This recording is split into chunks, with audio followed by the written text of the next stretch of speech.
जय शिशु अनंत सिद्ध खंडगिरी तपोवन माँ भुआसुणी पीठ पवित्र संध्यारे चिन्मयी आह्लादिनी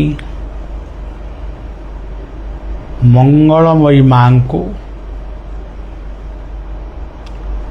नम्र प्रणाम निवेदन करी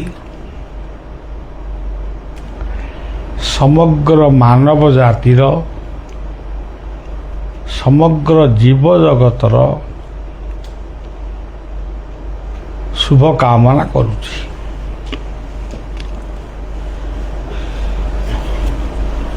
विश्व आज अशांत हो पड़ी।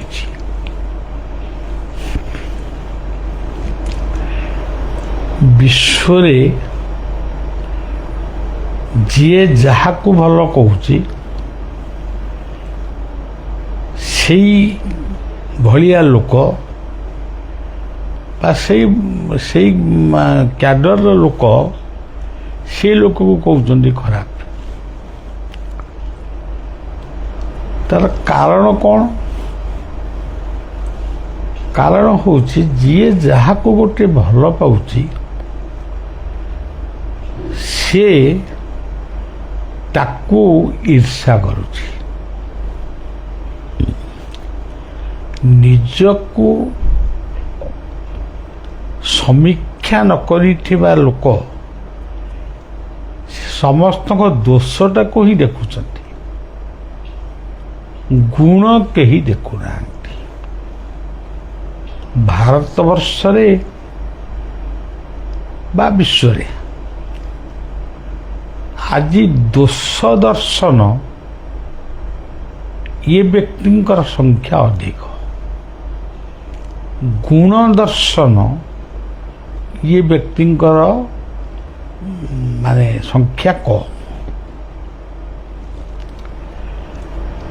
किंतु आउ गोटे कथा रहीगला, प्रकृत जी जहा को भल पाए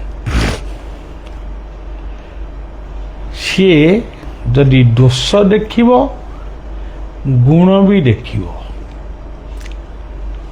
सी आमको परामर्श देव अमुक व्यक्तिर दोष आउ गुण ये दुईटी कथा जो माने जानती से माने होचंती ये देशर बा आम मानकर बाप माँ भली। जड़े स्नेह करिवो जड़े शासन करिवो, किंतु आज से तृतीय पक्ष लोक मिलिबा दोष देखिबो गुण देखिबो यही कथाटा देखिबा बास यही प्रकृतिर लोक आज विश्व रे बहुत कम है। किंतु विश्वपतिंकर इच्छा रे ये जगत चली, दुनिया चली, आमे चली, सबू चली। आम परी किए आसीबे आसीबे आम परी किए आसंती आसीबे चली जीवे चाहूँ चाहूँ।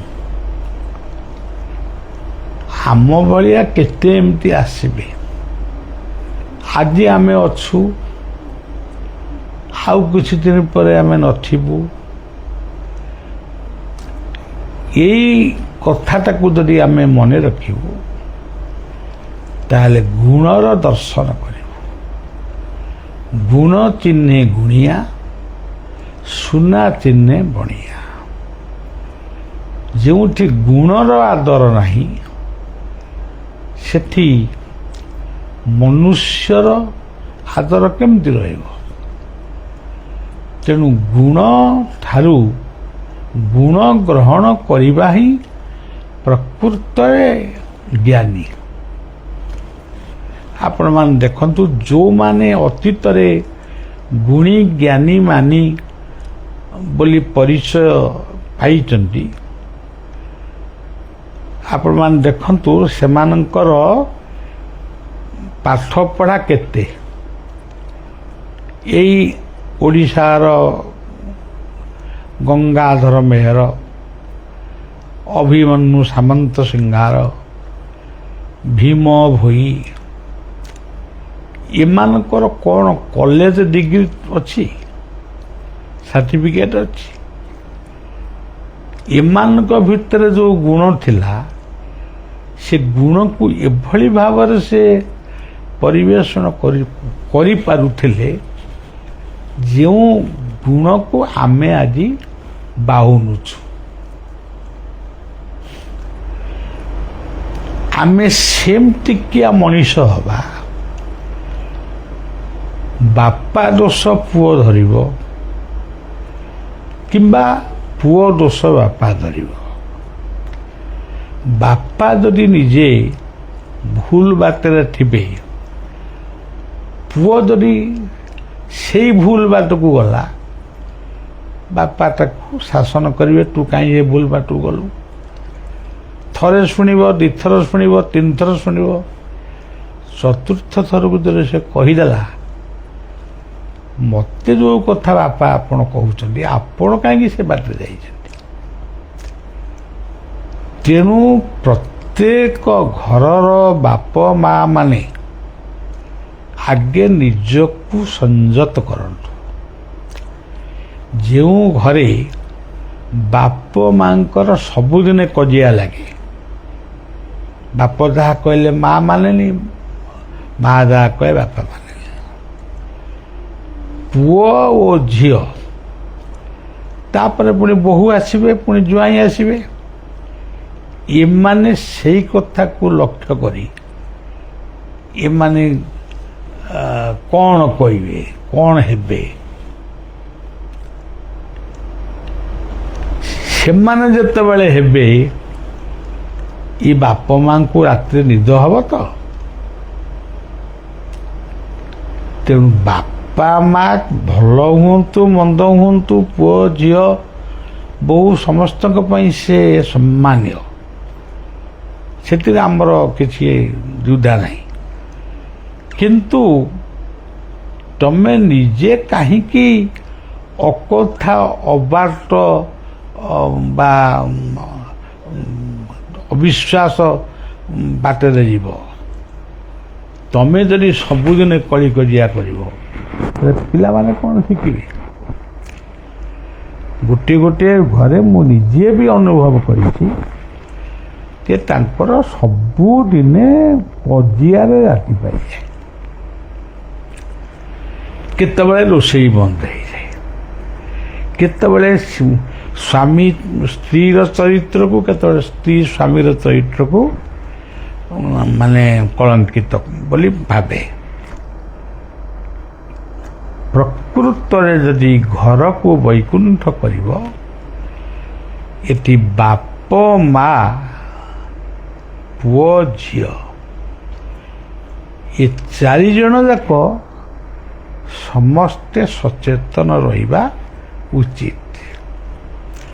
ଆମେ କହିବୁ ବାପା ମାଙ୍କୁ ପୂଜା କର, ପୂଜା କରିବା ଅଲଗା କଥା, ପୂଜା କର, ସମ୍ମାନ ଦିଅ, ତାଙ୍କ ପ୍ରତି ଯଥା ସମୟରେ ଯଥା କର୍ତ୍ତବ୍ୟ କର, ଏସବୁ ତ ତମର ମାନେ ସାଧନା, ଏଇଟା ତମର ଆଶୀର୍ବାଦର କଥା। କିନ୍ତୁ ସବୁଠାରୁ ବଡ଼ କଥା ହେବ, ଗୋଟେ ପରିବାର ଯଦି ଶାନ୍ତିର ପରିବାର ହେଲା, ଶାଗ ପଖାଳରେ ଯେତିକି ସନ୍ତୁଷ୍ଟ, କ୍ଷୀରି ଭାତରେ ସେତିକି ସନ୍ତୁଷ୍ଟ ଆମେ ରହିବା, ତାହେଲେ ପରିବାରର ଭବିଷ୍ୟତ ମଙ୍ଗଳ। ତେଣୁ ଆଜିର ଏହି ପବିତ୍ର ସନ୍ଧ୍ୟାରେ ଆମ ଦେଶ, ଆମ ପୃଥିବୀ, ସୁନ୍ଦର ଭାରତ, ସୁନ୍ଦର ପୃଥିବୀର ଶୁଭ କାମନା କରୁଛି ଏବଂ ଆମେ ନିଜେ ବି କ'ଣ କରିବୁ, କ'ଣ କଲେ ଭଲ ହେବ ସେ କଥାଟାକୁ ମଧ୍ୟ ବଳିଆ ନିଜକୁ ତର୍ଜମା ସବୁବେଳେ କରି ଚାଲିଛି। ଶେଷରେ ସମସ୍ତଙ୍କୁ ଶୁଭକାମନା, ସମସ୍ତଙ୍କର ଶୁଭକାମନା କରି ସମସ୍ତଙ୍କୁ ଶୁଭେଚ୍ଛା ଦେଇ ସେବକ ବଳିଆ ରହୁଛି। ଜୟ ଗୁରୁ, ଜୟ ବିଶ୍ୱ, ଜୟ ଭାରତ, ଜୟ ଉତ୍କଳ, ପ୍ରଭୁ ଜଗନ୍ନାଥ।